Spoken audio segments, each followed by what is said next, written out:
Welcome everyone to Research and Clinical Excellence Day. So I'm delighted to see you all. I love the energy in the room that you're bringing here for science. So thank you all for joining us. You know, this is the 21st year that we've held Research and Clinical Excellence Day, and it's an enduring tradition that we're proud of.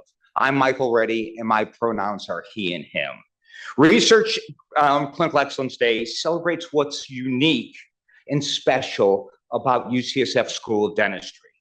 That spirit of discovery that infuses our community and the incredible science that comes out of that passion.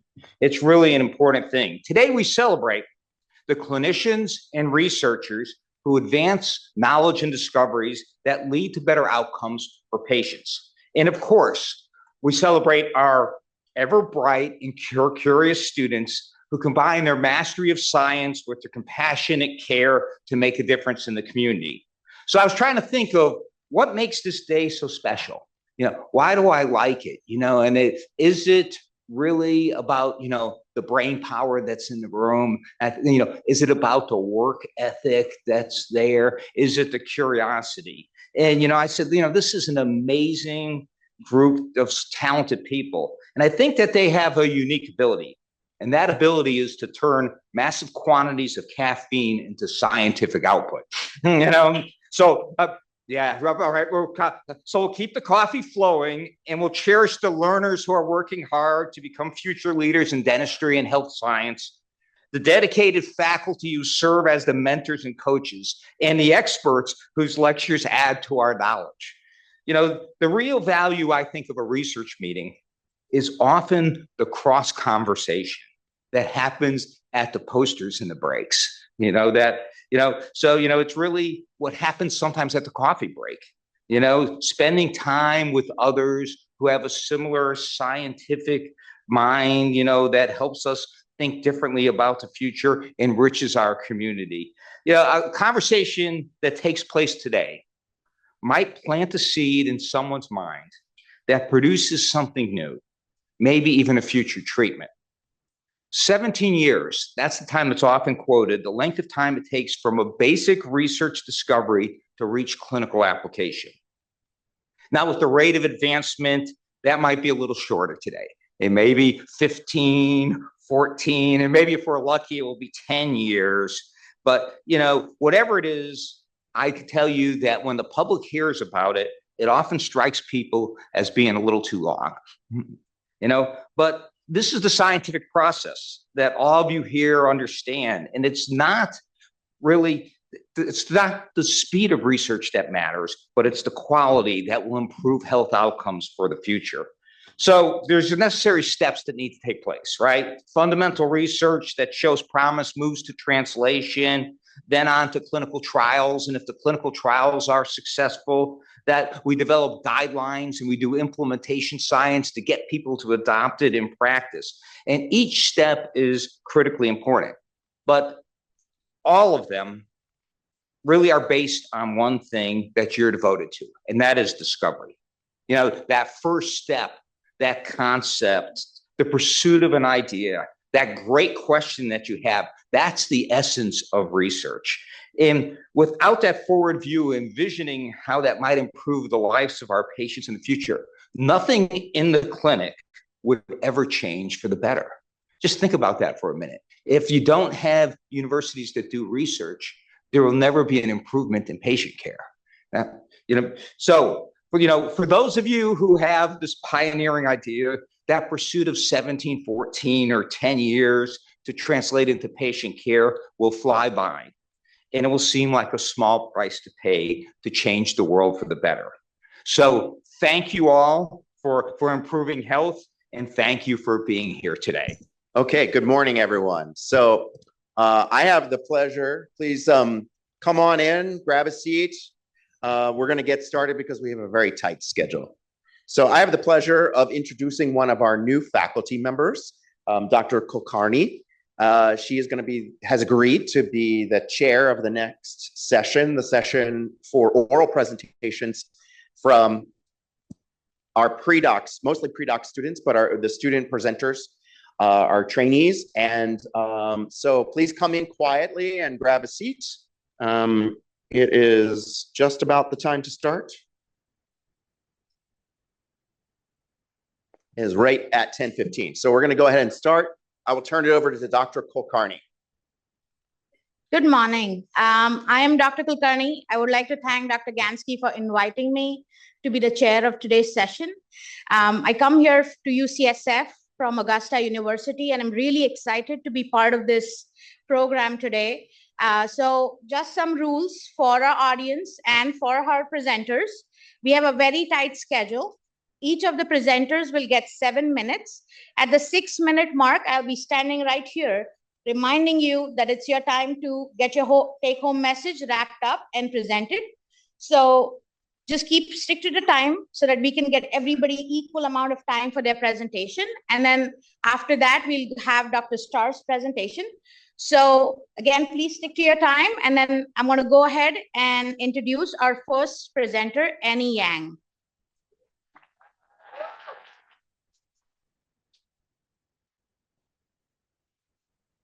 Well, okay. Good morning, everyone. So my name is Annie Yang. I'm a third-year dental student. Let's dive in. I actually want to start by sharing my first experience with dental rehabilitation under general anesthesia, or DRGA. I was shadowing my mentor, Dr. Starr, who works at the Children's Hospital over in Mission Bay. And on this one Wednesday, I met this adorable 6-year-old who was already dressed in a hospital gown, and he was playing with his teddy bear, who was also dressed for surgery. On his side sat his dad and grandmother, anxious and asking lots of questions to make sure he'd be okay. Our patient ended up needing several extractions, crowns, fillings, a full smile makeover at just 6 years old. Later, I found out that this was actually his second time getting DRGA, and his younger brother also needed the same treatment. Unfortunately, this is the story of many kids. 1 in every 10 preschool children in the US suffers from severe early childhood caries. And just like what I saw, over half of the DRGA kids come back after just 2 years with caries again. And so how can we prevent this cycle? Well, DRGA effectively treats the caries, the symptoms, but not the etiology, which is kids grazing on snacks, parents overlooking the amount of sugar their kids are eating, and poor experiences with oral hygiene at home. As providers, our role is to educate. And I know from my own experiences of volunteering in elementary schools, I love seeing how engrossed kids become when you care and make brushing and flossing fun. And when kids make these changes, the cycle can finally be broken. In fact, we already know that having a preventive post-operative visit after DRGA works. Studies show that attendance can decrease plaque scores, lower counts of Streptococcus mutans, and reduce caries risk. Yet, even though these appointments work, less than half of families attend. And from the literature, these are the known barriers we know of. And of these, what we can try to fix is transportation and logistical challenges through telehealth. Other pediatric specialties have already used telehealth with tremendous success, and it's never been done for DRGA. This brings us to our project's inspiration. Would telehealth work for DRGA postoperative visits? We wanted to figure out what parents prefer, telehealth or in person, and secondly, why. First, our participants come from our pediatric patient pool. And on the day of DRGA, parents are anxious to see their child afterwards. Their focus is on immediate reassurance in the next 24 hours. This is really not the time to discuss changes to oral hygiene. Instead, I called the family a few weeks later to schedule their 1-month postoperative visit. I gave parents the option of either an in-person visit, our standard of care at UCSF, or a telehealth video visit on Zoom. After they chose, I briefly interviewed them about their choice. For parents that chose telehealth, we then completed a video visit where the provider motivationally interviewed them to select one key oral health goal. Afterwards, we gave parents the option to schedule another 3-month follow-up, again, either through Zoom or in person. After a year of collecting data, we had 115 eligible participants, and of those, 38 who consented. Now let's see what the parents preferred, telehealth or in-person. An overwhelming 84% of parents prefer telehealth, but even with this strong preference, only 41% of these visits were completed. What I find encouraging, though, is that of those who attended, 75% wanted a follow-up, showing that as long as parents engage with telehealth, they're motivated to continue. Now, our next question is, what made them choose telehealth? And unsurprisingly, our parents' number one reason is transportation. 84% of parents express concerns about finding parking, driving, or some not having a car. And as our dental center is in San Francisco, many mentioned the bridge toll and traffic as major barriers. After transportation, the second biggest reason was convenience. 78% of parents mentioned that telehealth helps them save time. Whether it's work or school for the kids, it's the fact they can log in from anywhere and be connected with a provider. The next two themes were child-specific needs and caregiver responsibilities. Now, what I personally found the most interesting was how telehealth met child-specific needs.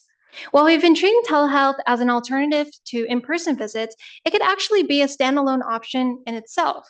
For our kids with dental anxiety or special healthcare needs, telehealth is much more comfortable, allowing us an opportunity to ease their dental perception, especially after a traumatic visit.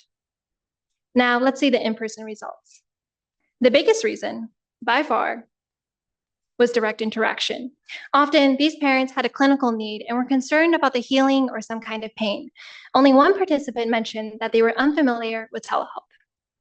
Finally, let's talk about our quantitative differences. We have our telehealth in green and our in-person in blue. We can see that the age and time is quite similar for both, with the average age being around 5 years old and days in between 33 days, just at our target 1 month. On distance, however, we do see a significant difference. Surprisingly, those who prefer telehealth did not live farther away, showing that transportation barriers is not just about distance. Instead, this demonstrates that even for families living in the city or surrounding areas, we can do more to help them transport. So our biggest takeaway here is clear. Parents prefer telehealth. This means that integrating telehealth could significantly advance our quality of care. Secondly, we found that parents prefer telehealth even when they live close by. To truly address transportation barriers, we need to advocate for issues like tolls and public transport accessibility. Fascinatingly, we also found that telehealth could be a treatment in itself, helping desensitize children with dental anxiety or special healthcare needs. With this study establishing that parents prefer telehealth, our next steps are to boost visit completion rates and evaluate telehealth's effectiveness in changing oral health habits, with our ultimate goal to keep our kids smiling and happy to see us. Last but not least, I would not be able to finish my project without the support of my fantastic mentor, Dr. Starr, who we are all fortunate to have presenting for us later today, Jessica Snyder, who is monumental in all of our logistics, thank you, and our PPP students who motivationally interviewed our parents, and of course, the D2 Fellowship Program, as well as HRSA for funding this project. Thank you.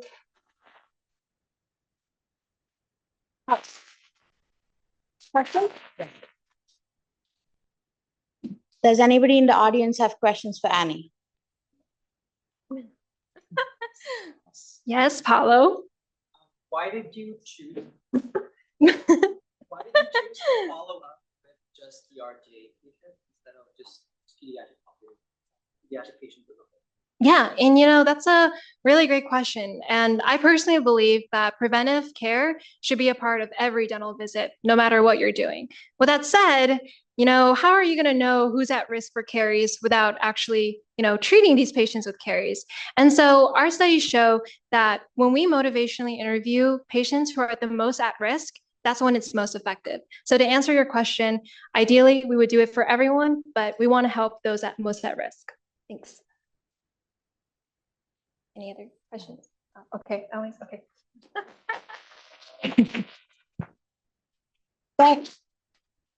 Thank you, Annie, for that great presentation. We are moving on to our next speaker, Caroline Chen. I know the question time is very short, so if you want to ask more questions to our presenters, do socialize them at the poster session. Thank you. Hi everyone, my name is Hi everyone, my name is Caroline Chen and I'm a third-year dental student, and today I will be presenting on mandible-specific SOX9. So imagine a newborn that's struggling to eat, breathe, and talk. Well, that is the reality for well, that is the reality for many babies with PRS.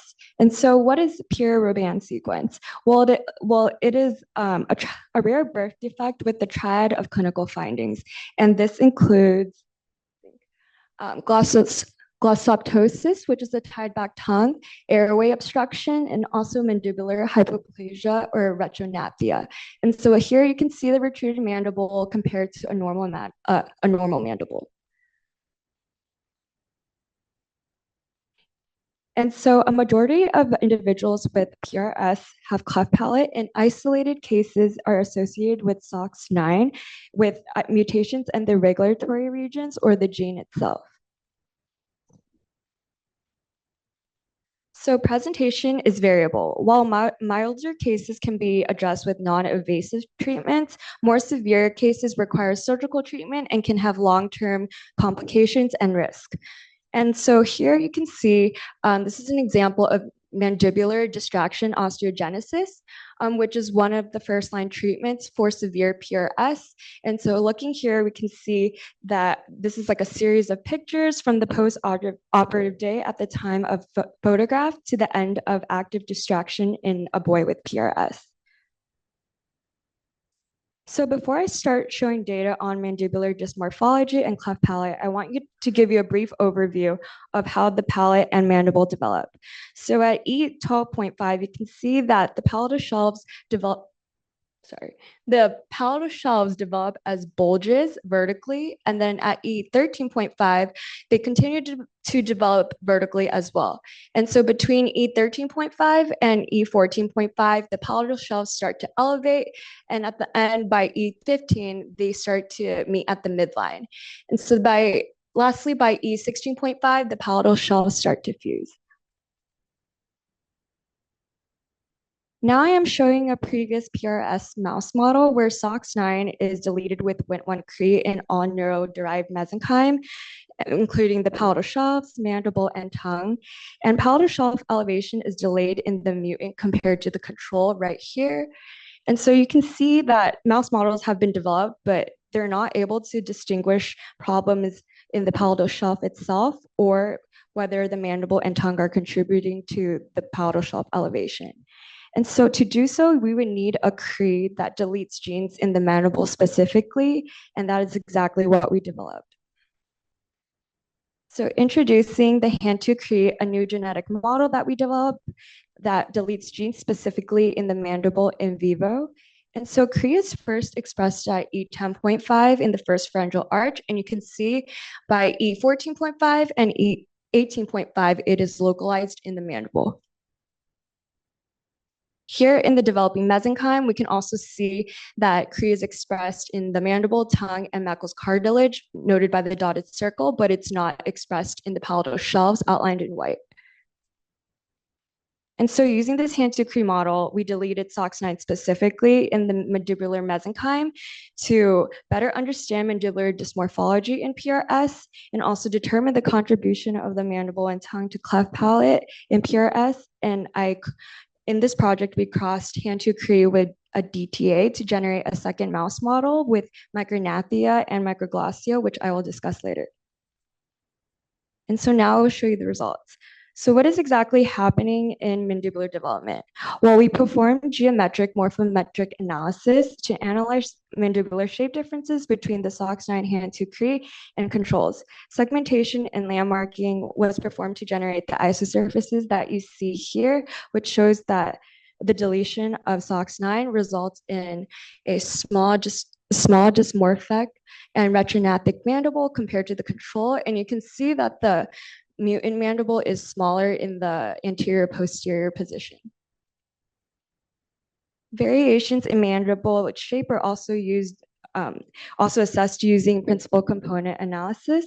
And so here in figure C, you can see the distribution of the mutant and controls along PC1 and PC2, which describes most of the variants in the data set.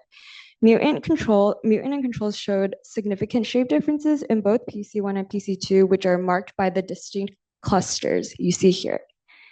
Here in figure D, we wanted to highlight the wireframes that are shown for the maximum PC1 and minimum PC1 values. The maximum PC1 values show the mutant mandible, and you can see that there are obvious differences in the shape with a smaller anterior posterior position, a wider dorsoventral width, and also decreased condylar and angular process angulation. Isosurfaces in the skull also reveal a fully penetrating cleft palate of the secondary palate in the mutant, and you can see the bones of the secondary palate shown in yellow with the complete cleft compared to the fused palate in the control. And as you can see here, these are just cross sections at E18 or E14.5 in the control, showing that the palate is fusing. However, in the mutant, you can see that there is a cleft developing because the palatal shelves remain vertical and it's blocked by the tongue position in the inner palatal space. We also measured the distance between the skull and the tongue and noticed a decrease in the mutant as well, which confirms our idea that the tongue is blocking the palatal shelves from elevating. Next, in order to expand on our findings, we can see here in the DTA hand-to-Cree whole embryos that with the smaller tongue and smaller mandible, they seem fairly similar, except for just those two aspects. But in the SOX9 hand-to-Cree with the normal tongue, that resulted in a cleft. And so I want to emphasize that the cross sections here show that the mandible and tongue is very tiny, but the palatal shelves grow horizontally. And so we propose that the tongue in the SOX9 hand-to-Cree blocks palatal shelf elevation, so that cannot fuse. And what we can take away is that both the mandible and tongue size and position contribute to cleft palate, and we are using these two models to better understand PRS. And I'd just like to thank Dr. Alice Goodwin, Dr. Jeffrey Bush, and Dr. Andrew John for their support and guidance throughout this entire project. I wouldn't be able to do it without them. And also Goodwin Lab members, Nam Nguyen and Isabel Mangoba. Thank you.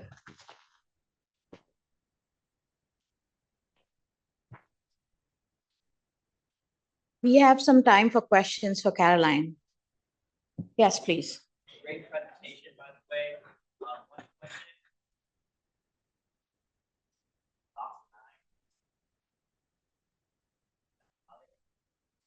That is a great question. So SOX9 is actually a gene found in humans as well. And as I talked about earlier, the treatment timeline for a patient with pure band sequence is usually actually from birth until their 20s. And so by studying SOX9, we'd be able to identify improved, therapies to hopefully help them not have to go through this social, personal, all this burden of going through treatment if they do end up having PRS.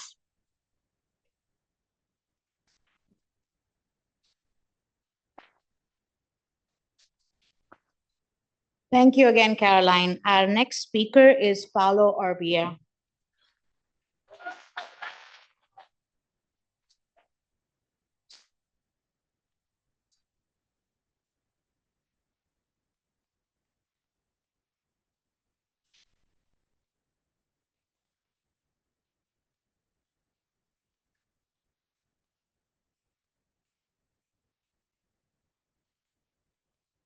Hello, my name is Paulo Orobia, and I'm a third-year dental student. Today, I'll be presenting to you about the repair of caries dentin by the remineralization with the polymer-induced liquid precursor, also known as the PILT method. And my mentor is Dr. Stefan Habelitz. It's important to mention that there are already a lot of research that state we can already successfully remineralize dentin through conventional methods like calcium phosphate and fluoride. I want to stress here that remineralization is not the same as functional remineralization. Functional remineralization involves actually recovering the mechanical properties of dentin. With conventional remineralization, the mineral content is recovered, but the mechanical properties of the tooth is not. Here, looking at the picture of the left, we can see that the calcium phosphate crystals is on the surface of the collagen fibril, but we observe no mechanical reinforcement. When we use calcium phosphate and fluoride, it looks like dentin recovers, but when we test it under hydrated conditions, we can see that the mechanical properties remain low despite the mineral content going back to where it was before. And we can see that depicted on the graph to the left or to the right, where we tested underhydrated and the properties are low. This discrepancy happens because dentin is a hydrated tissue under physiological conditions. Here, we can see that even though we recover the original mineral content, the mineral layer is superficial and it does not mechanically reinforce the dentin, explaining why we see low elastic modulus when we test in water. So now we have some background on conventional versus functional remineralization. Let's talk about what the PILT method is. The PILT method is a synthetic biomimetic approach to remineralize the gap zones or intrafibral collagen in dentin. The PILT method uses a process-directing agent. Here we use polyaspartic acid to act as a synthetic analog to phosphoproteins, which are involved in the natural process of intrafibral remineralization. Note that calcium phosphate is insoluble in solution and typically precipitate out. Using a soluble protein-like polymer like polyaspartic acid, it forms a PILT droplet ion cloud that stabilizes this calcium phosphate. This PILT droplet interacts with the collagen fibrils and deposits the ion contents within the gap zones, thus remineralizing the collagen from within, allowing for recovery of the mechanical properties of dentin. In our lab and many others, they've proven that mineralizing the gap zones is the key to recovering the mechanical properties or elastic modulus of dentin. So now let's take a look at previous research done on PILT and dentin. Previous studies utilized artificial lesions in vitro. These lesions are quite uniform and typically quite shallow, unlike what caries actually look like in the body. In this graph, we can see that when we use conventional remineralization, we see that we don't recover any mechanical properties of the tooth.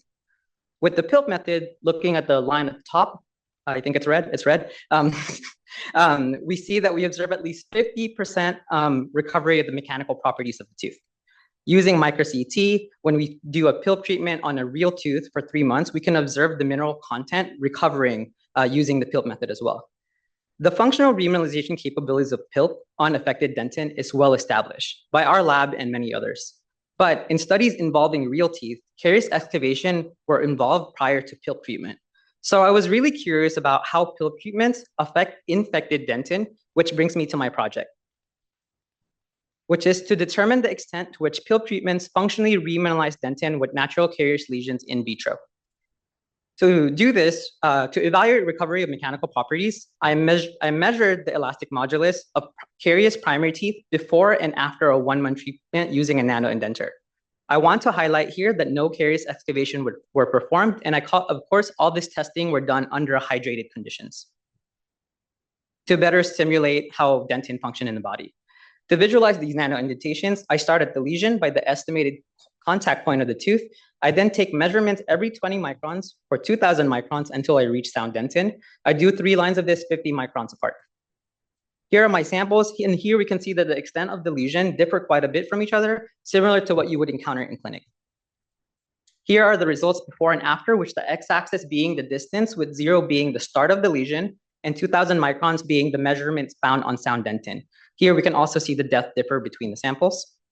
Looking at the affected and infected portion of the samples, we can observe that the increases in elastic modulus to 9 gigapascals or greater were observed across all samples after treatment.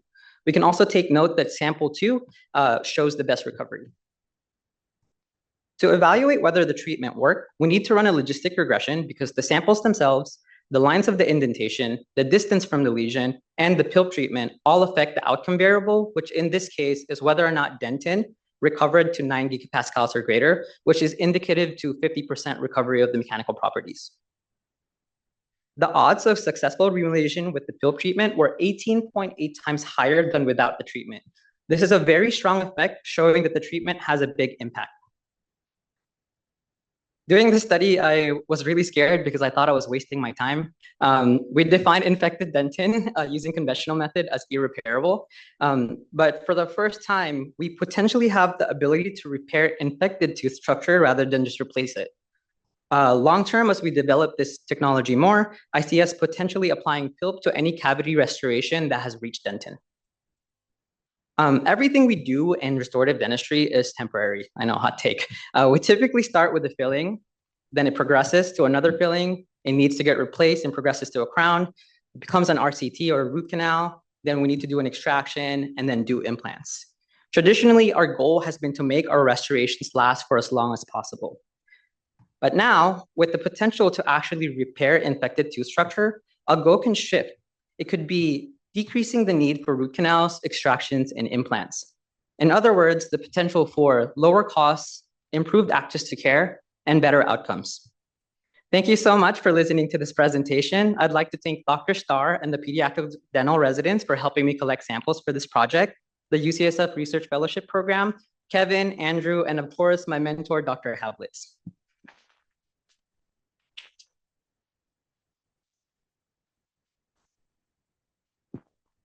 That was a very promising presentation. It looks like you're planning to put me out of a job.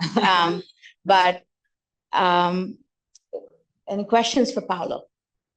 Yes. So nano indentation sounds pretty cool. Why did you use that? With the nano indentations, we're able to test the mechanical properties and quantify the stiffness of the tooth, which is indicative of the strength of the dentin tissue. I'm not done with this project, and I still need to run scanning electron microscopy and do a micro CT. I had a really difficult time doing those studies because of the construction outside the dental school. The whole building would shake, and it honestly affected how I could do the nano indentations. And in addition, my samples were really soft, so that it takes me about 60 hours to process each of the samples. That's why my sample size was so low.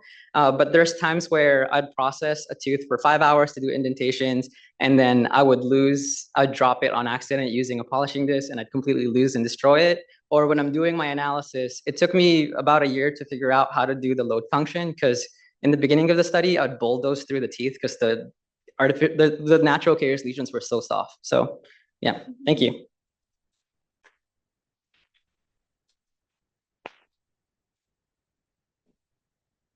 Please join me to welcome our next speaker, Sakshi Sharma.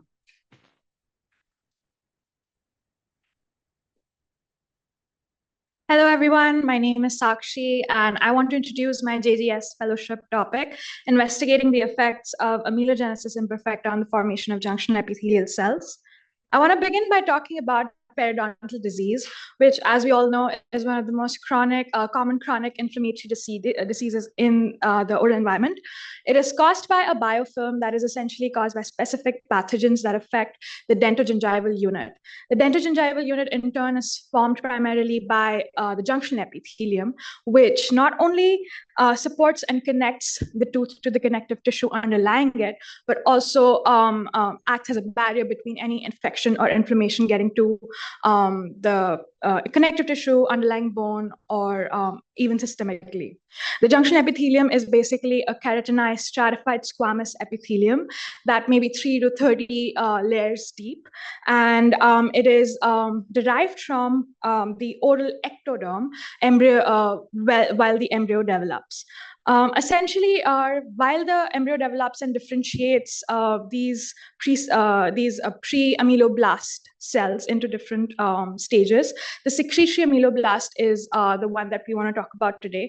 It is the one that secretes enamel proteins, specifically the amelogenins. And the amelogenin is the protein on which calcium hydroxyapatite crystals mineralize. It's basically a scaffold. The next stage that is important is the maturation ameloblast stage, where several enzymes such as KLK4 are released, which hydrolyzes, removes the amelogenin and other enamel proteins.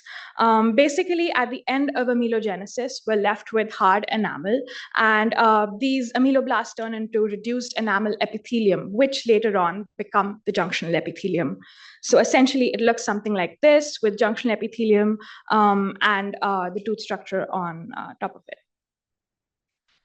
So as you may have guessed, our basic research question was to find out if any disturbances in enamel development actually cause periodontal disease. And junctional epithelial cells are the focus of our attention here, because primarily they're derived from the pre-ameloblast cells, and also they act as the barrier for immunity.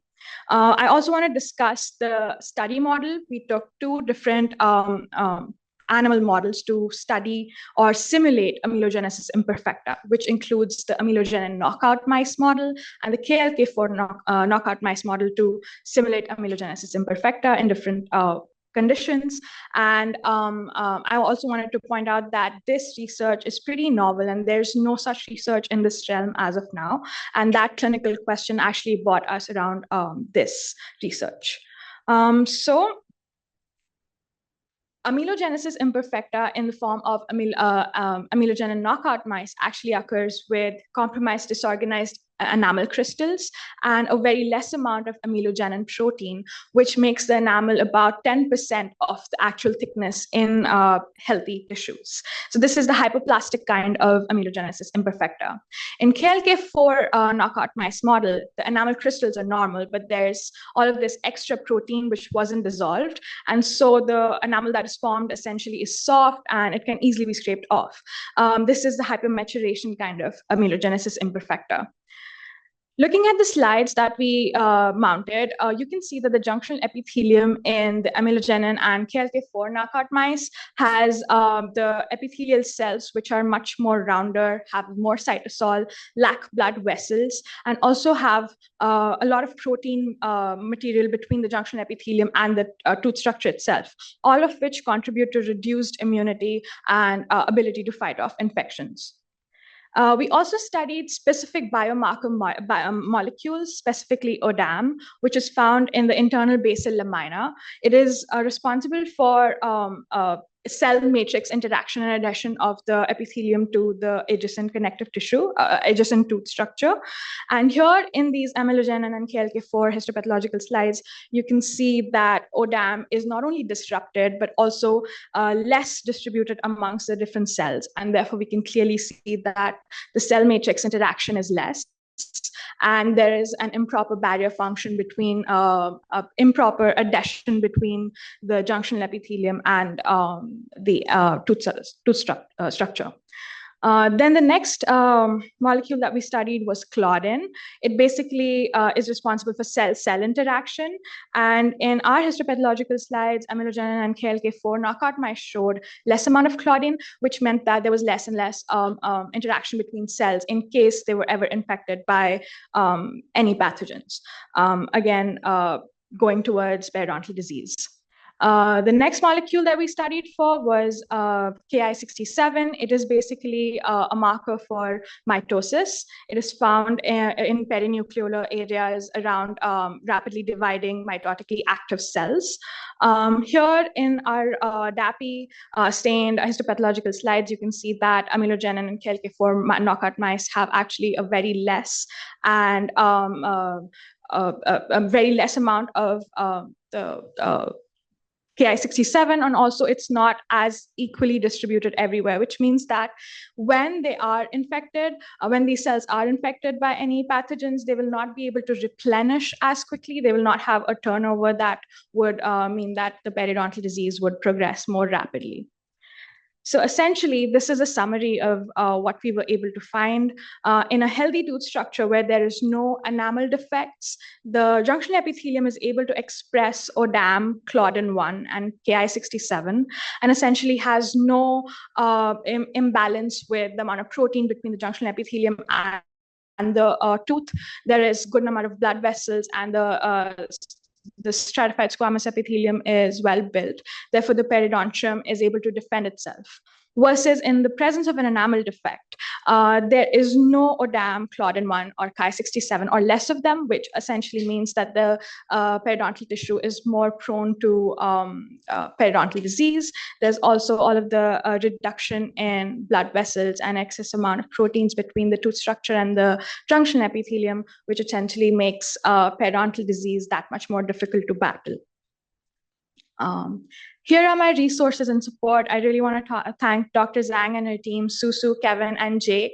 Dr. Zhang actually recruited me in her lab while I was all the way back in India, and I had still not joined the IDP program here, so I'm really grateful for her. I want to thank the support from the JGS team, Roger and Dr. Behrens, and for the grant to Dr. Zhang. And these are my references. Thank you very much.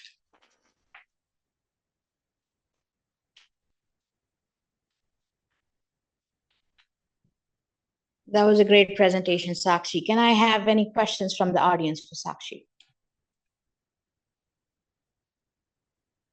Yes. Thank you for a fine presentation. I was wondering, if you have an idea about the prevalence of periodontal, thanks. So thanks for a great presentation. Do you have an idea about the prevalence of periodontal disease in patients with amelogenesis imperfecta? Currently, when we studied these diseases, even especially back in dental school, we were told that every time a patient early on is detected with amelogenesis imperfecta, they're definitely going to have these periodontal conditions that are either because they're not able to take care of their teeth, or because they're not able to eat, they're not able to keep up with hygiene because their teeth are sensitive because of the loss of the enamel. So essentially, I want to say that it is a pretty good number, although I'm not sure of the exact percentage. Thank you for the question.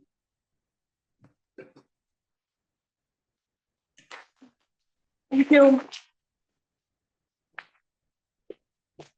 So moving on, our next presenter is Betty Burbo.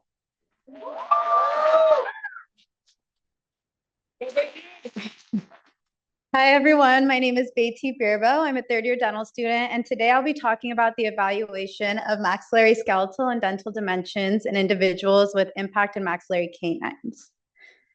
I'd first like to start by thanking the amazing people that have supported me and guided me through this process. My lovely PI, Dr. Oberoi, who has provided me an invaluable amount of mentorship throughout this process. Dr. Young for helping me with the data analysis and guiding me through dissecting the immense amount of data we've collected, and Dr. Gao for warmly welcoming me onto this team and onboarding me and learning all of this. I'd also like to thank the D2 Fellowship Program, specifically Dr. Behrens and Roger Mraz for helping me and supporting me as a researcher. So a little background on impacted maxillary canines. So what is a tooth impaction? Well, a tooth impaction occurs when a tooth fails to fully erupt into its proper position in the dental arch. This could be due to ectopic disturbances, as well as obstructions in the alveolar bone or soft tissue. And we see impacted maxillary canines as the most frequently impacted teeth aside from third molars. We see this at a prevalence of 1 to 2.5% of the US population, with palatal impactions occurring more often at 85% of the cases, and buccal impaction occurring at 15% of the cases. We also see this occur more frequently in females than males. And this is crucial to understand the spatial relationship between impacted maxillary canines and surrounding structures, because this type of impaction could lead to increased treatment time and complexity, as well as damage or a complete loss to the canine tooth itself or surrounding teeth, as well as periodontal defects. So the current etiology of impacted maxillary canines is still debated. We have two main rationales. One being the guidance theory, which states that the canine impaction occurs due to the underdevelopment or absence of the maxillary lateral incisor, as well as the genetic theory, which explains that impaction is hereditary and could be due to developmental disturbances. And past research on this topic has used panoramic radiographs, so 2D images, to predict canine impaction, and this can often lead to distortion or inaccuracy in precisely locating the canine tooth along its 22 millimeter or greater eruption pathway. Newer research, and what we did in this research project, is analyzed canine impaction using CBCT scans, which are 3D radiographs that allow for a more precise analysis of shape and size. So the overall main goal of this project was to identify or examine the differences in size and shape of maxillary dentition and skeletal structures in individuals with impacted maxillary canines, as opposed to those with non-impacted canines. And overall, by leveraging advanced imaging techniques such as CBCT scans, we hope to augment existing knowledge and advocate for the integration of CBCT measurements when analyzing these cases. So this was a cross-sectional study. We looked at 106 individuals all over the age of 12 years when the CBCT was captured. We had a palatal group, a buccal group, and a control group. A template of 146 anatomical landmarks was created, and this template was applied and landmarked to each CBCT scan. These are some of the legends that were used to identify some of the landmarks and the precise dimensions in which we were landmarking each anatomical landmark. So we looked at it through different orientations. For the CBCT scans, and these are some images that show the coronal, sagittal, and axial views. And then the data was later analyzed with Morphogeometry geometric morphometric software. So all the landmark points were converted into ProQuest coordinates. And from there, those were displayed on 3 axes in 2D images, and principal component analyses were ran on these. And then we analyzed size, shapes, or size was analyzed with centroid size calculations. So looking at the results, we first looked at shape, and this is showing the principal component 1 graphed against principal component 2. So the source of the largest variation versus the second largest variation. And we see a tight clustering in our control groups, which is showing that there's less shape variation in individuals with non-impacted canines. And then we see a wider scattering in individuals with impacted canines, which is indicating a greater shape variation. However, there was no distinct difference between the palatal and the buccal group in terms of shape. We then removed the dentition data and just looked at maxillary skeletal structures. And here is an occlusal view, and the data points were applied to generic maxilla for better visualization.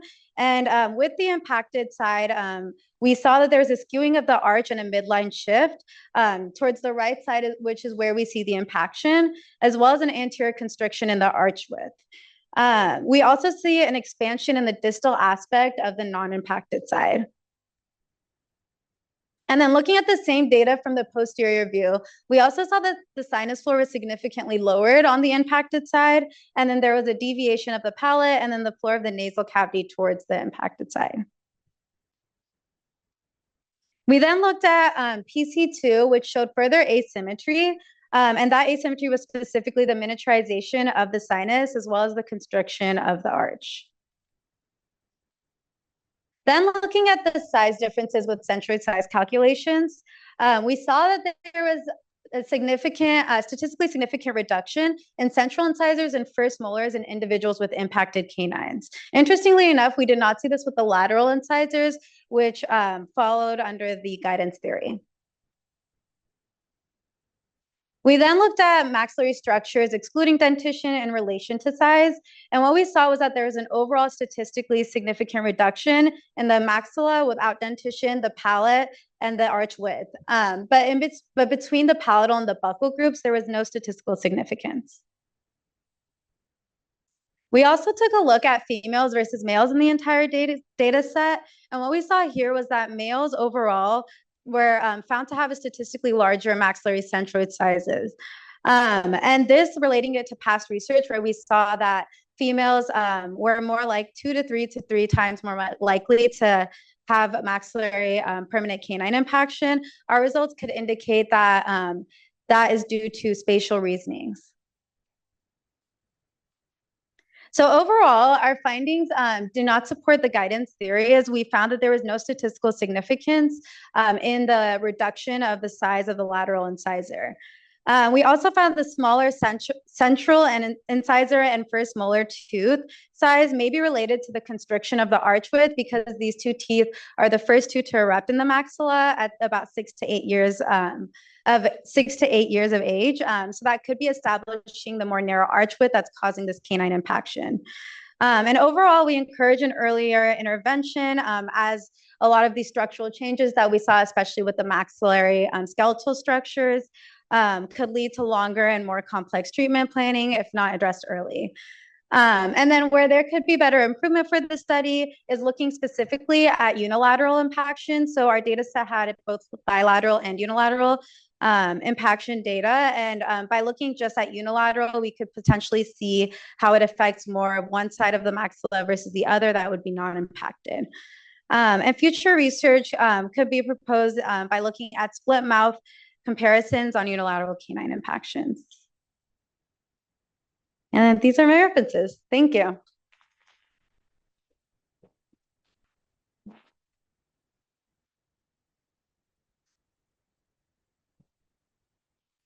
Thank you, Betty, for your presentation. I open the floor for questions from the audience. Yeah, very good presentation. I was just curious, what are the current treatment plans for impacted maxillary canines? Yeah, thank you for that question. So the first option, there are a couple of options with impacted canines. One is to leave it where it is and see that if it would erupt on its own naturally. The other is possible extraction if it's causing a lot of damage to surrounding structures or there's extreme periodontal defects.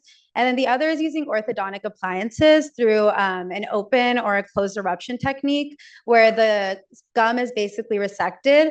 And you can either, with the open eruption technique, have the canine, see if the canine will erupt properly with the gingiva resected, or you could attach an orthodontic bracket and have a more forced appliance to manually guide the canine to its proper position. Thank you.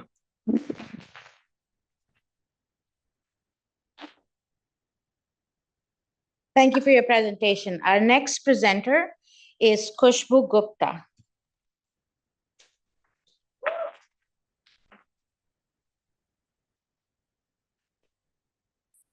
A very good morning. My name is Khushbu Gupta. I am a second-year oral medicine resident, and I'll be presenting a very interesting pediatric case in the supervision of Dr. Perivello Pillai.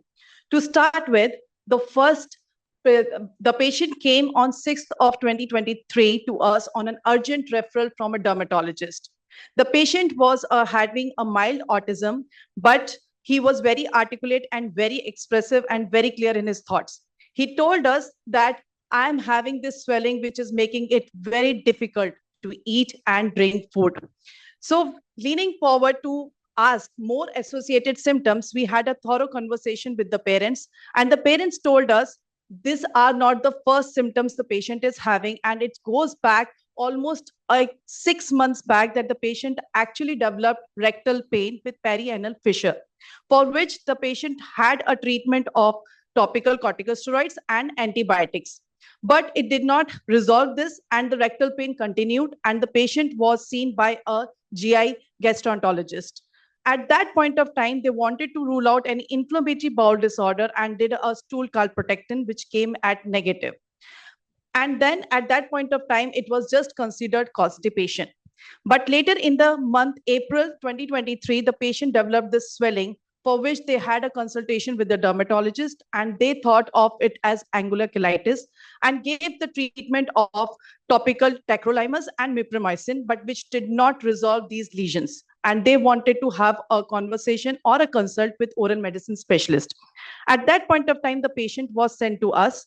And when we looked inside the patient's mouth, we found this. We found this cobblestone appearance on the buccal mucosa, the mucosal tags in the lower labial vestibule, and the gingival hyperplasia. Keeping in mind both the intraoral and extraoral manifestation and the systemic manifestation, we came up with our differential diagnosis, for which we categorized them into inflammatory, which could be orofacial granulomatosis, oral Crohn's, or it could be sarcoidosis or angular cheilitis, or it could be an infection like tuberculosis, or it could be an autoimmune condition like erythema multiforme, or it could be an allergic reaction like angioedema, or some miscellaneous like nutritional deficiency or Behçet syndrome, where patients do have ulcers in the anal region as well as in oral cavity. But can we make a diagnosis? No. For a diagnosis to make, we need to do a biopsy, which will lead to histopathology, and also do some laboratory investigation. That was the first thing we did. On that visit, we did a biopsy, but we hit a roadblock. The biopsy results were inconclusive. It just came as non-specific ulcer. We had a discussion with the parent as well as with the patient, who was not willing to go for blood work. Just imagine an 8-year-old boy, but he said yes for multiple biopsies to be repeated. And the oral medicine, we did multiple biopsies at this point of time from the labial gingiva as well as buccal mucosa. And here are the results. Yes, we did hit a jackpot at this point of time. We found that there is a epithelium in which there is aggregates of non-caseating granulomas, which can be seen highlighted here, along with multinucleated giant cells, which is a mark for non-caseating granulomatous inflammation. But non-caseating granulomatous inflammation can be mimicked or not mimicked. I would say it can be seen in different medication, different diseases also. So we had to rule out that there is no foreign body or any superimposed infection, which was ruled out by microscopic, polarized microscopy and special stains. And then the diagnosis of orofacial granulomatosis was given. But as I said, the patient do have systemic manifestation. We wanted to rule out any systemic condition. With all consultation with the GI rheumatologist, lot of blood work was done to rule out nutritional deficiency, to rule out tuberculosis, to rule out any vasculitis, and to rule out any sarcoidosis. Chest X-ray was done, which all came as negative. But only one marker came positive, which was elevated as ASCA, which is elevated in inflammatory bowel disorder. At this point of time, the gastroenterologist took the call and did a colonoscopy for the patient. And at the colonoscopy, they identified that there is duodenal inflammation and iliac aphthous ulcer, and they gave the diagnosis of Crohn's disease. Keeping in mind the oral manifestation and the systemic manifestation, the dermatologist presented the case at the grand round and initiated infliximab infusion as the treatment plan. We saw the patient in 6 months after the infliximab infusion to see how it is responding. And here is the result. Amazing. The swelling was significantly improved. And the interesting part, the intraoral findings. The mucosal tags were gone. The cobblestone appearance was almost resolved for the patient. So what is orofacial granulomatosis? First important thing to understand, it's not a malignancy. It's an inflammatory condition which we don't know the etiology for which the body is reacting to. As a clinician, when we see oral cavity, we need to identify these lesions which can appear as deep ulcers, they can appear as mucosal tags, or it can be a cobblestone appearance. And Crohn's disease is an inflammation which starts from the mouth till the anal region. And sometimes oral facial granulomatosis could be the primary finding which a dentist can actually uncover the systemic conditions. So there is a simple algorithm. If you see a patient with simple ulceration in your practice, what you can do. If there is a simple ulceration at this point of time, you can always advise the patient to go for a dietary change, because sometimes the preservatives can cause this inflammatory reactions. If there is no response, please send the patient to the specialist who can initiate further treatment, which could be a topical steroids or a systemic steroids. But if there is a deep painful ulcers, which we can see in some patients, we do intralesional steroid injections. And if there is no response to them, we will give them systemic steroids. But in patients like these, where there is now a disfigurement, there is a swelling, then a more aggressive approach is taken with the systemic steroids. If there is no response to them, then they are initiated with infliximab infusions. But there are alternatives to this treatment as well. If there is no response to infliximab, their patients can be given methotrexate or thalidomide. So what is our role and take-home message? The most important thing is, as a clinician, we could be the first one to identify these diseases. A simple gingival hyperplasia could be the clinical manifestation of orofacial granulomatosis or Crohn's disease, which makes it very important to have an interdisciplinary approach towards the patient. And always remember to connect the mouth with the body. So this is the patient's previous picture when the first visit, and this is the picture when we saw him 6 months back, 6 months later, sorry. So my acknowledgement goes to Dr. Richard Jordan for providing us histopathology, my program director, Dr. Kamal Alviani, and my professor, Dr. Caroline Shiborsky, and a contributor, Dr. Nivedita Nagarajan, and my all co-resident and faculty members at Oral Medicine. Thank you.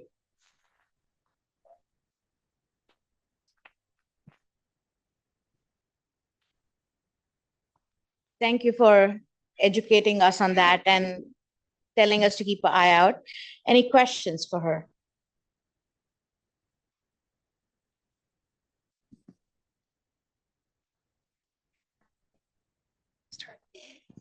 Inflammatory condition. Yes. But then infliximab is an immunosuppressive agent. Yes. So why did we not start with something like an anti-inflammatory drug? That's a very good question. So the patient as we have to understand, the patient is having Crohn's disease at this point of. So first treatment for orofacial granulomatosis, which we thought was actually planning to do intralesional steroid injections, which could reduce the inflammation in the oral cavity.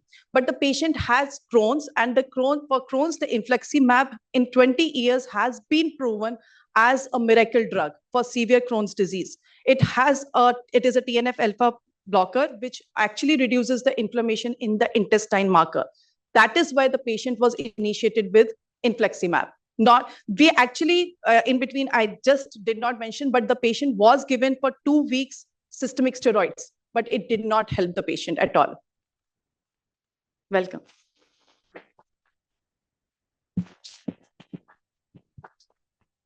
Thank you, Khushbu. We are progressing quite well on time, so I'm going to move on to our last presenter. Tony is going to present, and all the best.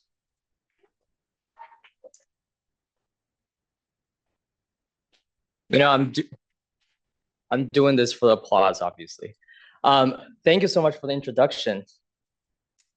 Our lives revolve around fusion. When two nuclei merge together to form this single heavy nucleus, the nuclear fusion process releases energy, powers the sun, and creates the basis of life. The fusion between an egg and sperm creates the basis of you and I. And similarly, when trunks and gotan fuse together, they created the basis of my childhood. So fusion can be seen all over our lives. In fact, to make a proper face during development, different parts of the face or prominences need to fuse together in a coordinated fashion. In the mouse, this craniofacial development begins at embryonic day 8.5 with the migration of neural crest cells. Then by E10.5, you have these facial components that are formed, such as the maxillary prominence and the medial and lateral nasal prominences, or MMP and LMPs. And then this is followed by the growth of maxilla and its fusion with the MMP and LMP to make the primary palate at E11.5. This fusion site is also called the lambdoidal junction, and is comprised of two tissue types. One, the cranial neural crest-derived mesenchyme that was on your BMS midterm, and also the surface cephalic epithelium, which is this thin layer of cells that's covering the surface of the face. And during fusion, these epithelial cells that get caught in the middle really need to go away in order to achieve this proper fusion. As you can imagine, a failure of this fusion, however, will lead to orofacial clefts, as shown here with a knockout of PBX in mice. What's interesting is that when we knocked out PBX only in the epithelium using a conditional CRE, we were able to reproduce this bilateral clefts, which is not present in the mesenchymal specific knockouts. And importantly, these mouse models really mimic the birth defects that we see in human, which affects roughly 1 in 600 live births. So it is incredibly crucial to understand what cells make up this epithelial population, and also the roles they play during this fusion process. So we interrogated this heterogeneous population using single-cell RNA-seq from purified epithelium at the lambda from E9.5 to E12.5, which is crossing this fusion time points. Here, with each color representing a population of cells here, what immediately appeared of extreme interest is this transient subpopulation of cells that are highlighted here in light green that is not present at E9.5 before the fusion happens, and it disappears by 12.5 when the fusion has already completed. And when we characterized these epithelial populations based on their gene expressions, we found that this transient population, which is marked here by the expression of Bambi, is really localized at the very tips of the prominences where they fuse together. So we coined this population the zippering lambda epithelium, because really the prominences fuse together like a zipper. And this prompted the question, well, what is the significance of this population, and how does it contribute to the fusion of the face? So with further bioinformatic analysis, we found that this zippering lambda population seems to be completely devoid of cells in S or G2M phases of the cell cycle, which are marked here in blue and orange. Indeed, looking at individual genes, this population seems to lack transcripts that are associated with cell proliferation and also division, like CDK1 and Ki67, as shown here in blue. And of course, these predictions were then validated in vivo using BRDU, which is a thymidine analog that gets incorporated during the S phase of the cell cycle. So you can see here, after 1 hour of BRDU incorporation, the zipring lambda cells, which are the tip of the fusion point, do not have BRDU signals, indicating that these cells are not actively cycling. And furthermore, these cells also are enriched for transcripts that block cell cycle progression, such as CDKN1A, RB1, and also GAP45G cell cycle inhibitors. And the expression of these genes were validated also using RNA-scope and also orthogonally using whole mount in situ hybridization, as shown here by their expression at the prominence tips. Okay, so far I've showed you results of this novel transient cluster of cells that are blocked in the cell cycle at the zipring point. But is this population also altered in genetic models of orofacial clefts, such as the epithelial specific deletion of PBX that I mentioned earlier? Amazingly, we found that multiple transcripts that are associated with cell cycle arrest, such as CDKN2A, 2B, 1C, RB1, GAP45G, that are highly enriched at the zipring lambda point in control embryos, as you can see here, are either strikingly downregulated or just completely absent in mutants for both full body and also the epithelial specific loss of PBX. Now, all of these findings have been gathered in the mouse, but how do they relate to the human conditions? Luckily, we're able to get a hold of these early stage human embryos at a UK facility. So first, I want to just appreciate the striking similarities in terms of morphology between the human embryos and the mice at this stage. And what we found, to our great excitement, is that in human embryos, also there appears to be a lambda zipring-like epithelial cluster that exhibits same transcripts that we saw in the mouse, which is this lack of proliferation marks such as Ki67 and CDK1, and this enrichment of cell cycle inhibitors like CDKN1A. So from these experiments, we can appreciate that fusion of the facial prominences in mouse really recapitulate the fusion in human embryos up to this 7 week of gestation, not only morphologically, but also at the transcriptomic level. So in summary, through single-cell RNA-seq, we have discovered this novel population of transient cell cycle arrested epithelial cells that we call the zipring lambda epithelium. However, this cell cycle arrest is really unleashed in genetic mouse models with orofacial clefts.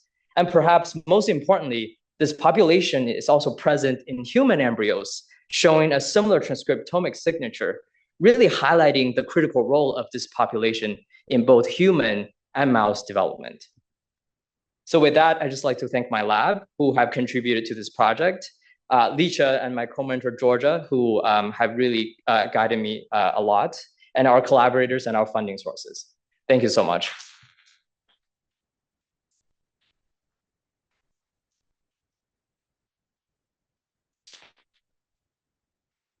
Thank you for that intriguing presentation, Tony. Any questions from the audience for Tony?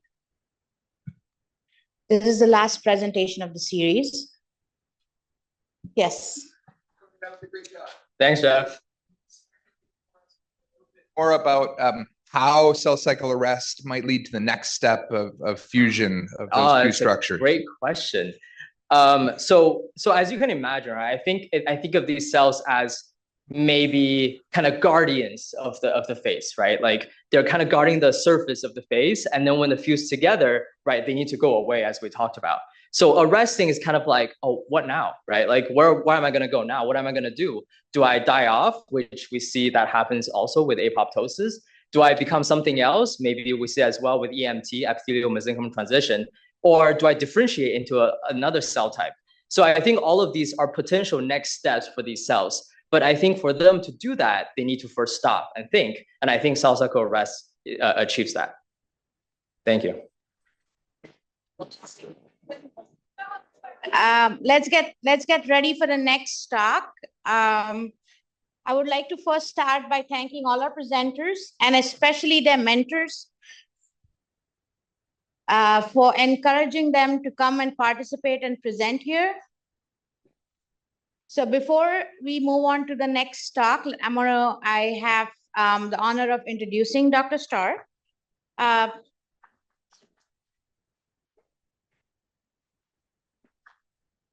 She's a faculty member in the Department of Orofacial Sciences with specializing in pediatric dentistry. She has earned her DDS here at UCSF and her pediatric residency, followed by a master's in public health from Harvard. Those are some stellar credentials. Her work focuses on intersection of public health and pediatric dentistry, and today her talk is on minimally invasive approaches in pediatric dentistry. Outside of academics, she loves gardening and cooking with her husband, and she also has a 1-year-old German Shepherd named Myrtle. So please join me in welcoming Dr. Starr for her presentation here.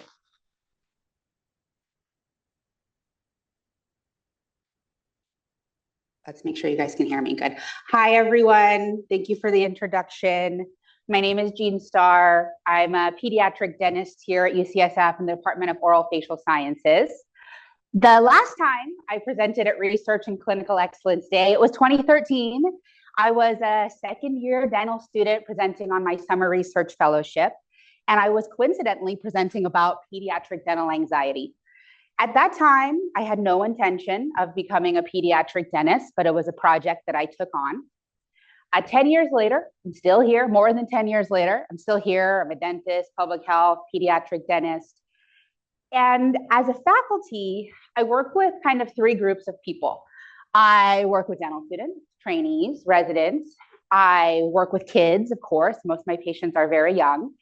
And I also work with parents. And what I know in my job is that every single one of these people in clinic are a little bit scared. They're a little bit scared, anxious, or uncertain. My kids are scared. Are you going to give me a shot? My trainees are scared. I'm a dental student, I've never done dental work on kids. How's it going to go? Am I going to get my procedure done? Parents also a little bit worried. Oh my gosh, going to the dentist is horrible. I hate that sound of the drill. They're going to do that to my kid too. So when I think about why these people have a little bit of anxiety or worry in the dental setting, I have these 2 things as my main culprits. The shot. Nobody likes getting this shot at the dentist. The other thing that I think is a main culprit past this that makes people unenjoyable at the dentist is this drill. You know, the sounds, the feelings. It's not comfortable for people. So before we get too far into talking about minimally invasive dentistry, I wanted to talk about stepping back and thinking about pediatric dentistry, because I know that there are people who will ask me, why does it matter? Why do we have to worry about baby teeth? Aren't they just going to fall out? And they are, but not for a while. And so while we have baby teeth and they have caries, I always say that I have 3 goals in treatment. My first goal is to prevent pain in children. Children who have pain in their teeth have a hard time sleeping, they have a hard time performing well in school, and it really affects their quality of life. The second thing is that if you have cavities in your baby teeth, they can turn into an infection just like your adult teeth. So we want to treat baby teeth cavities so we don't have infections in our kids' teeth that cause systemic problems. And finally, for my orthodontists in the room, each baby tooth has a very specific role. It needs to save a space for the adult tooth developing underneath it. So we don't want to lose our baby teeth prematurely due to severe disease. So these are my goals when I'm thinking about treating primary teeth. Pediatric dentistry in primary teeth is also uniquely time-bound, uniquely and specifically time-bound. This is one of the really interesting things about pediatric dentistry, different than adult dentistry. When I'm treating primary teeth, I know I need this to last for so long, and it has a specific lifeline that I need to anticipate. So today we're going to talk about minimally invasive dentistry in primary teeth, something I'm passionate about. For my D1s and D2s, maybe something you haven't heard about. Minimally invasive dentistry, as defined by the AAPD, is a philosophy. And it's a philosophy based on remineralization, preservation of tooth structure, and also minimizing the number of restorative techniques. When I think of this as like, what is my thesis? What am I talking about in minimally invasive dentistry? I would summarize it in this one slide. It's preventing pain, preventing infection, and preventing premature tooth loss, without the scary things, and making sure that my restoration or my intervention will last until the tooth falls out. I consider minimally invasive dentistry to be part of my clinical dentistry toolbox. This is not the only thing that I do.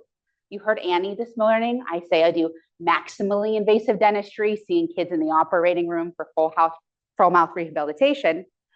But when I have my toolbox of minimally invasive dentistry, what I'm primarily talking about is these three things: silver diamine fluoride, smart restorations, and the Hall crown technique.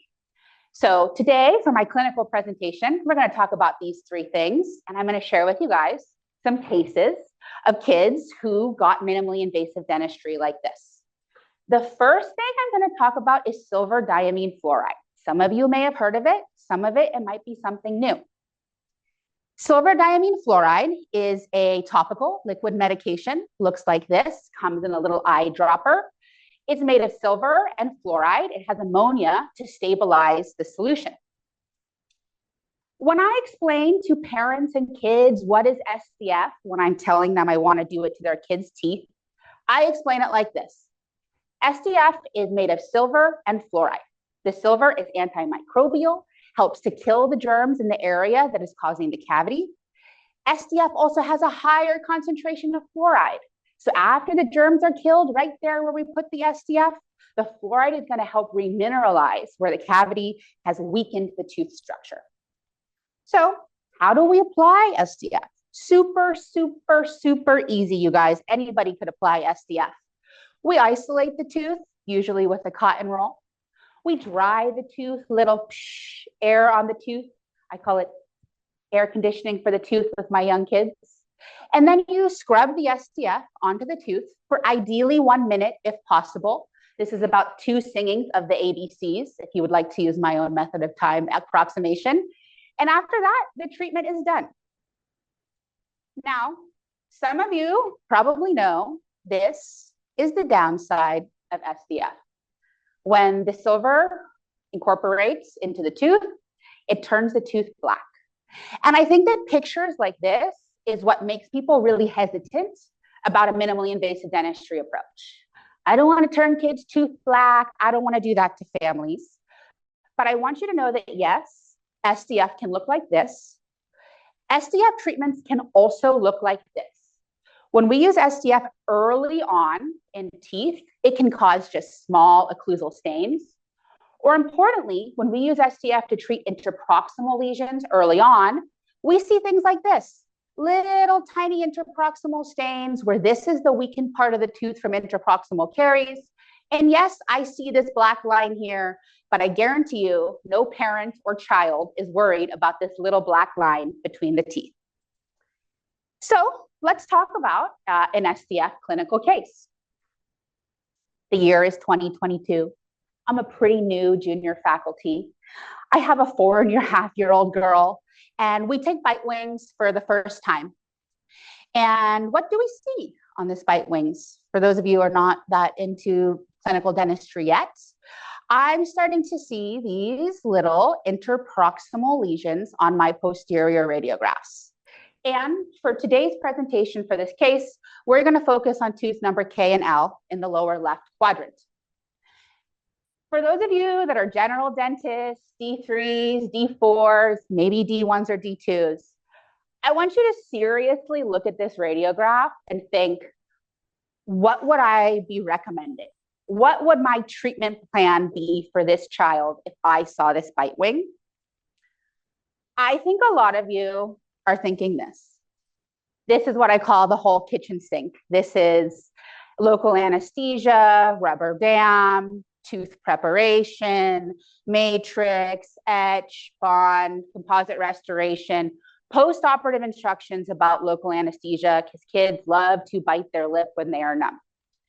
And I want to say that this is not wrong, but then think about doing this in a 4.5-year-old. And I know some of you are like, anxious, worried, uncertain. How's that going to go?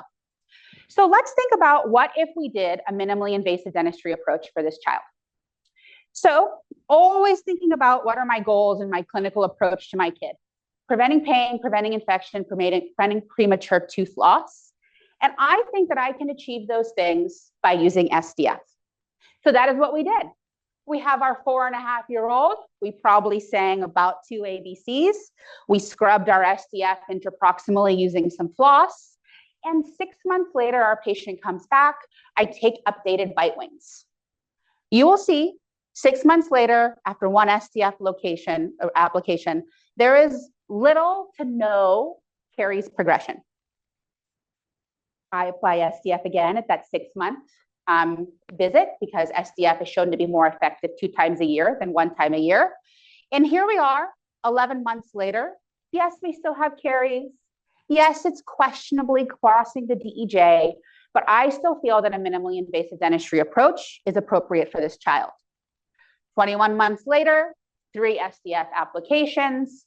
And finally, this past summer, when I was preparing for this present talk, I said, oh, this is going to be a good case for my minimally invasive dentistry talk. So 2.5 years later, 3 SDF applications. Our 4.5-year-old patient has grown up a lot. She's 7 years old. She has her 6 years molars now. And after multiple applications of SDF over 2.5 years, we have little to no interproximal caries progression.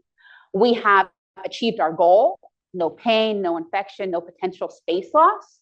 And importantly, this child hasn't had any negative or scary or horrible experiences of the dentist of people numbing and drilling their teeth.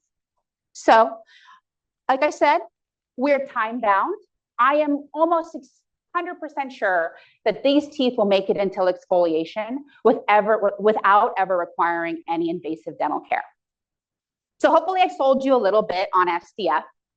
SDF requires a lot of case selection. What does it work best for? It works best for cases like this, early intervention, that first time you see the cavity, stop doing your well, let's see how it looks in 6 months. Apply SDF and then we'll see how it looks in 6 months. Actually, SDF is better for occlusal and buccal lesions that you can directly apply the SDF to. If you're gonna do it for interproximal lesions, it has to be early on. And like I showed you guys in the pictures, we have to be really careful about our aesthetic concerns if we're considering SDF on anterior teeth. Let's talk next about smart restorations. So I showed you guys some small cavities. We're going to start talking about bigger cavities in baby teeth. A smart restoration is silver diamine fluoride combined with an atraumatic restorative technique. So you saw the baby cavities that we only see in the x-rays, but sadly, I also see a lot of teeth like this, baby teeth with big holes. The SMART technique is called the Silver Modified Atraumatic Restorative Technique. It involves applying SDF to initially arrest the lesion and then filling the lesion atraumatically, no drilling, nothing like that, to fill the hole or cavitation in the tooth. Even after SDF, many of these cavitated lesions will continue to progress because this cavitation is a non-cleansable hole and a food trap. And no matter how much SDF you put in there, the caries is constantly feeding on this food and progressing. So let's look at a case of a child getting a smart restoration. Here we have a 4-year-old. I borrowed this case from a colleague because I didn't have good pictures for this one. We have a 5-year-old. They have tooth L here. Large caries, important, asymptomatic, no periapical changes in the x-ray. And SDF has already been applied. You guys can kind of see, this looks ugly, right? Tooth number L occlusal has this big black hole. And after we put the SDF, what we're going to do is a smart restoration. And what does that mean? We put no local anesthesia. We don't have to do any drilling. We probably rinse out the cavity. We'll isolate it with just some cotton rolls. We'll apply cavity conditioner. Then we'll place a resin modified glass ionomer, just extrude it directly into the cavity right there. You remove the excess material with a carver like this, or honestly, I just use a cotton tip applicator all the time. And then the glass ionomer is able to fully set. Here's a 12-month follow-up of this case. I know some of my dentists out here are like, this is the ugliest restoration I've ever seen. But this is how a smart restoration looks. And I promise you that these aesthetics are happily accepted by families. Having the black staining around the glass ionomer is expected. There's SDF under this. We know that that's going to be there. The margins are intact, which is what we're looking for in our follow-up. Glass ionomer does not have good wear resistance, so getting some occlusal wear is normal. But most importantly, we have no signs of or symptoms of pain or infection. The caries is arrested. This can last like here for years, you guys. And we have saved our child yet again, an exciting experience of getting numbing and drilling of their teeth. So make sure when you're thinking about, oh, let me try the SMART technique, a couple things to know. We only want to do this on teeth that are asymptomatic or only have provoked pain. Any signs of spontaneous pain, waking up in the night, pain on eating, these teeth don't have good pulpal prognosis to use the SMART technique. We also want to make sure we get an x-ray. I would never do the SMART technique on a tooth that I can't get an x-ray of. We need to be sure that we can see any periapical or pulpal changes that are signs of infection. We don't want to close up an infection with the SMART technique. It makes it worse. The last thing we're going to talk about today is the Hall technique. This is a technique of placing a stainless steel crown. This was invented by a clinician, by a general dentist named Dr. Hall, and first published on back in about 2006.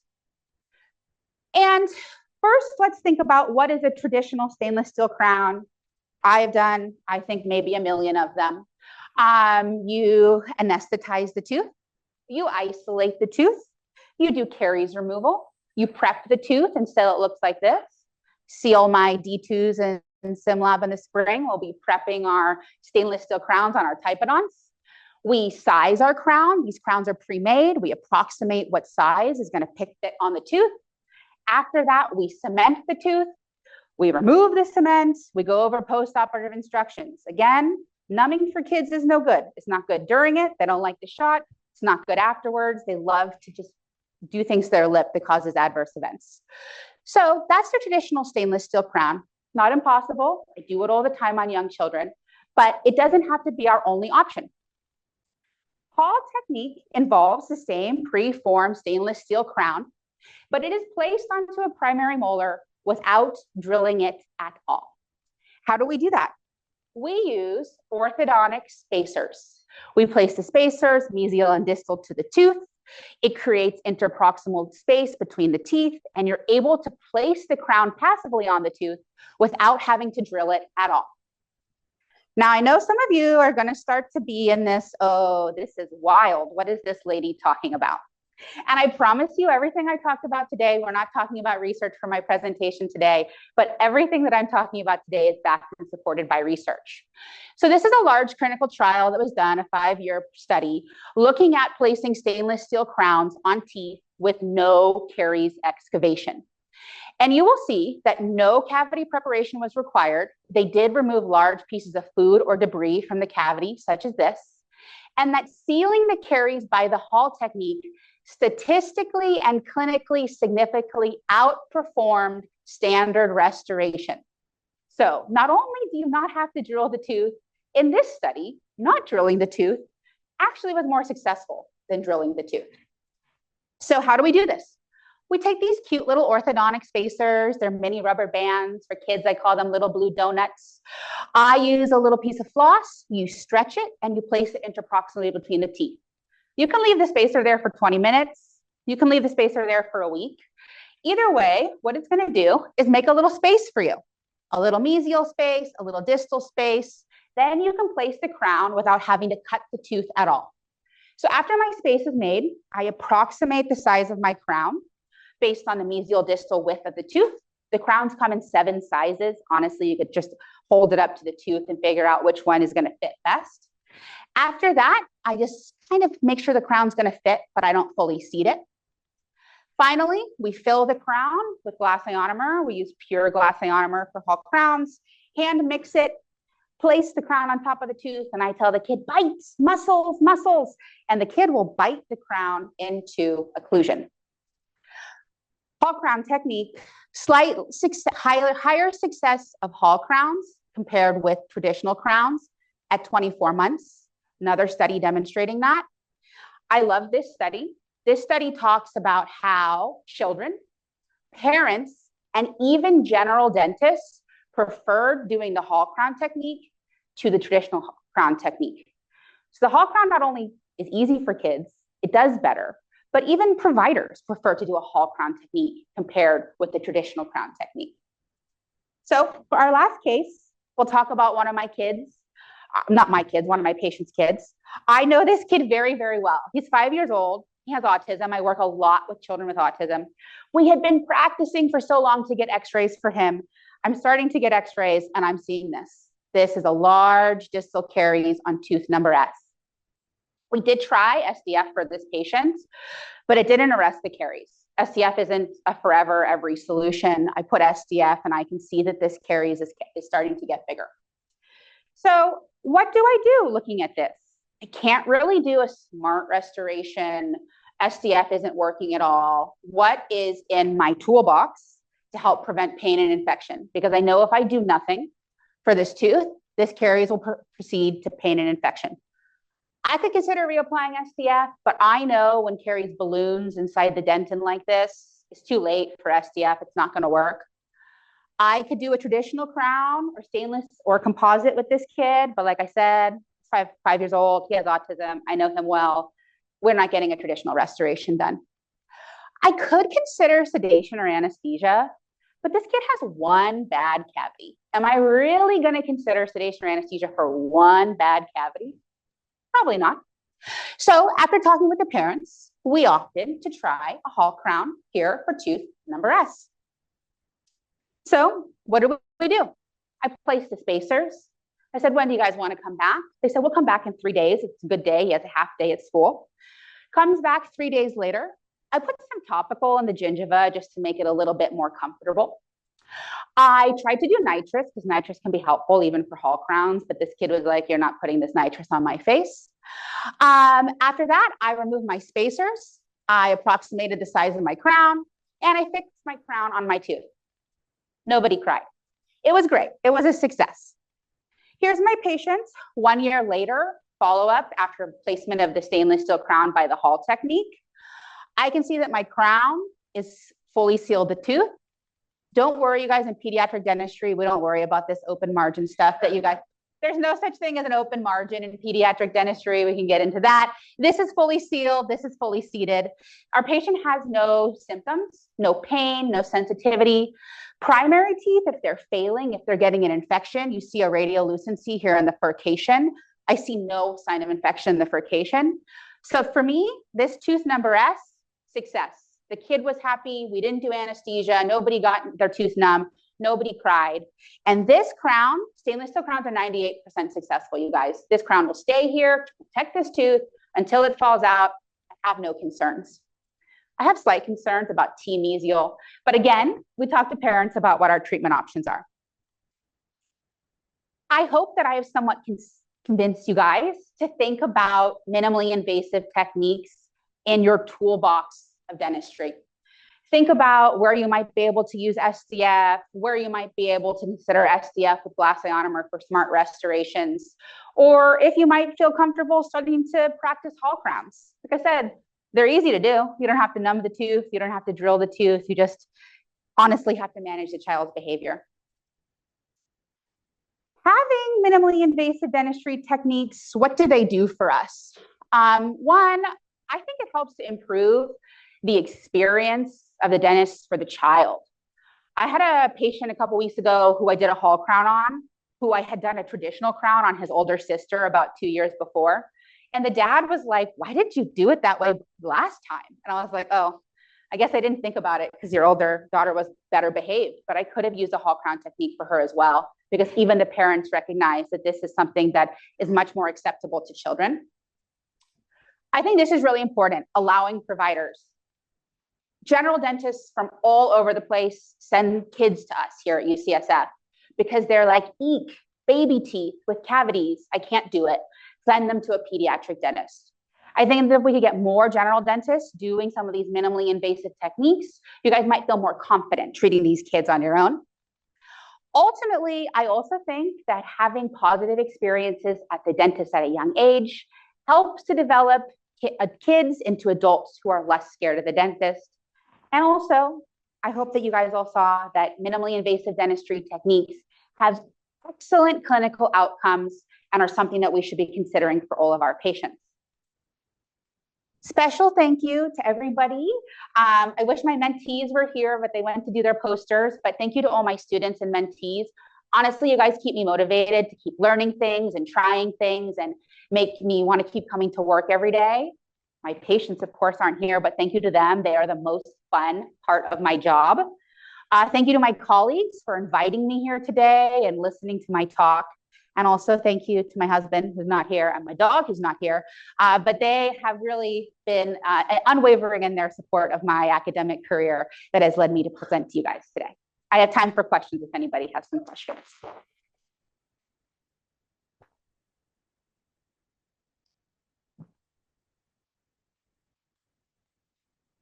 Sure. Great talk, Jean. Thank you. So with that overextension of the crown, how do you teach kids how to floss? I mean, the floss must be ripping every time.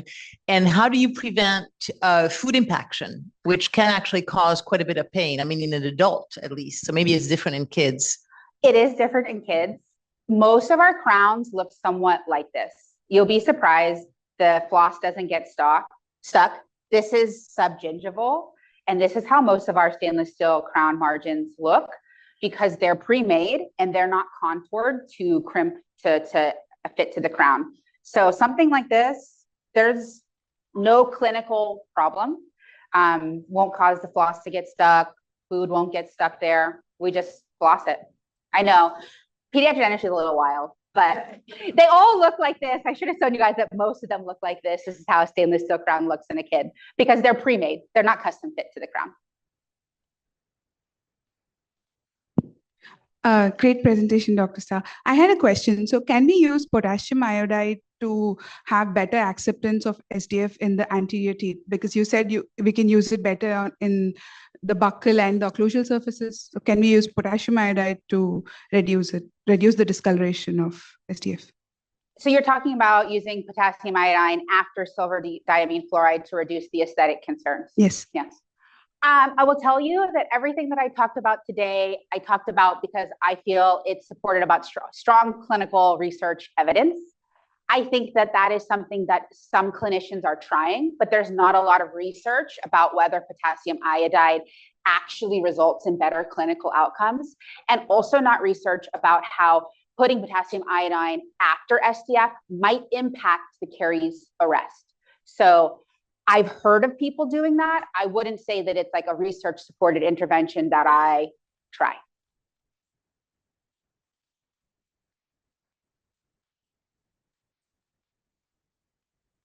Hi, Jean. Very nice talk. Thank you. Glad to see all that effort for minimal invasive dentistry. I was wondering about SDF. Everybody says it remineralizes, but it doesn't look like in the X-ray. It shows that it actually recovers. I mean, at least from the translucency, it stays the same. Is it not? Is it translucent? It's not translucent. I think that SDF really what it does is arrest the caries. I know that people say that it remineralizes, and you're the basic scientist. I'm the clinician. When you look at some of the imaging of it after placing SDF, it does penetrate and you can see it actually getting in and remineralizing. These are not good x-rays for me to say, oh, look at SDF remineralization. I have other teeth where I place SDF into maybe a larger cavitated lesion, and you can actually see some remineralization forming.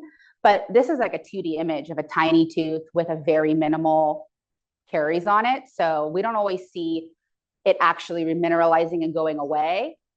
We're not talking about adult teeth today, but I'll tell you, if I put SDF on adult teeth, that's when I can see more of the lesion actually remineralizing and actually going away as opposed to just arresting. Thank you.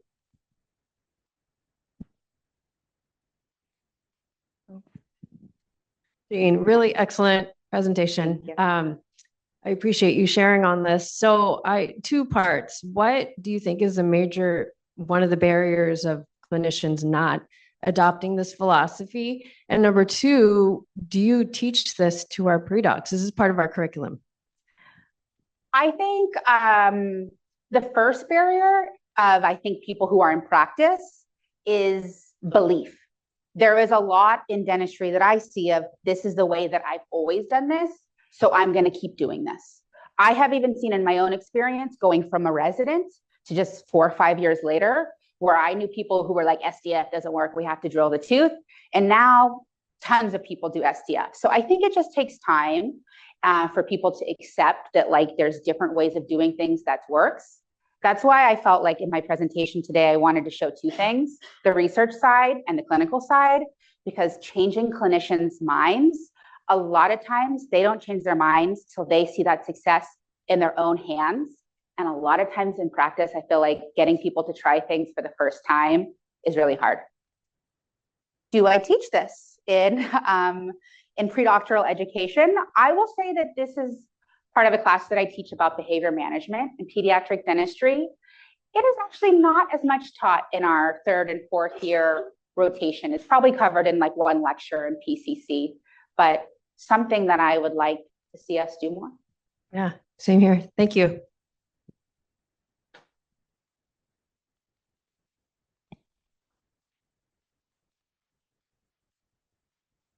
Anshim, how does it respond as in follow-up cases over a period of 2 years or maybe 3 years? Fine. I gave a similar presentation like this to a group of general dentists in the East Bay at their request about Hall crowns. I'll tell you guys, these general dentists lost their mind. They thought that I was like out of my mind. How could I possibly do this? There's no biologic width in primary teeth. So first, we don't worry about that. Secondly, kids don't really or very rarely get periodontal disease. We don't see like gingivitis, periodontitis, severe like bone loss in that. We don't see that in kids. So the biggest problem with stainless steel crowns is that if you don't brush them or floss them, the stainless steel crown themselves tend to build plaque up on them. But that's the same whether I do that crown in a traditional technique or in a Hall technique. So I don't see any periodontal or gingival differences, whether I place the crown by just the Hall technique or whether I prepped the crown and placed it that way. Because the crown is exactly the same, except for when we do the traditional technique, I cut the tooth to make it smaller. Whereas in the Hall crown technique, I just put the spacer. I don't have to make the tooth smaller. The crown fits exactly the same. So you'd be surprised. I don't worry that much about gingival problems in kids. It doesn't happen in my clinical experience, unless they have some sort of pubertal, gingivitis, things that happen more in teenagers.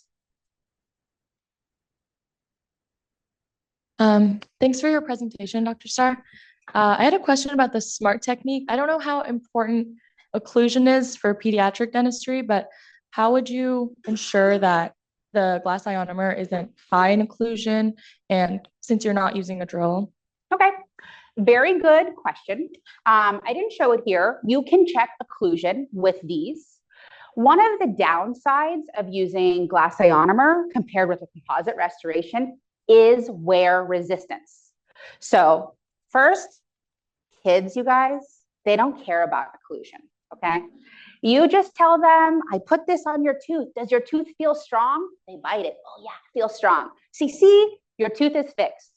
And actually, if you have a tooth that's high in occlusion, which can also happen quite frequently with Hall crowns, research shows that in about 2 weeks, the crown will either settle or the opposing tooth will slightly intrude to allow equilibrium to go back. But some people are hesitant about leaving restorations or stainless steel crowns that are high. So one, for a glass ionomer restoration that's high in occlusion, I don't worry because it has very little wear resistance. It's going to wear away in just a few days by occluding on it. If you don't feel comfortable sending the kid away with the high occlusion, you can use the articulating paper, and actually this glass ionomer can be just scratched away with a little Hollenbach carver, and you can adjust the occlusion like that. Or you can take a burr and smooth it down.